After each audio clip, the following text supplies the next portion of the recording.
ndikatarisa kuruboshwe vamire vakashama miromo, ndikatarisa kurudyi vakaisa misoro pamwe, vari kurangana zvakaipa kuti ndigoita seiko nai. Asi ndakaisa tariro yangu kwamuri, ndimi nhare yangu nechimhinga mipira. Vanhu vaya vatanga, vatanga, vatanga, vakuda kundiwisira pasi, pasi, pasi, pasi. Mwari baba, vanhu vaya vatanga, vatanga, vatanga, vakuda kundiwisira pasi. Vanoita sevari kuchema neni, asi muhana vari kundicheka.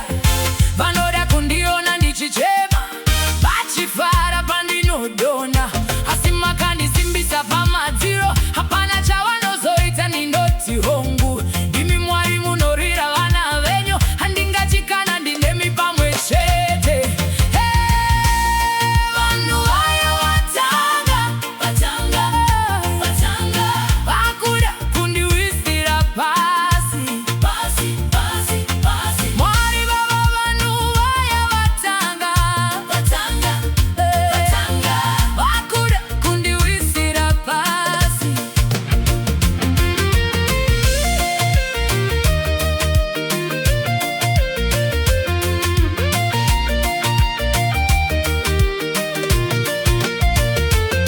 Miseve yavo inobhururuka masikati, asini ndakawanda mumumvuri wenyu.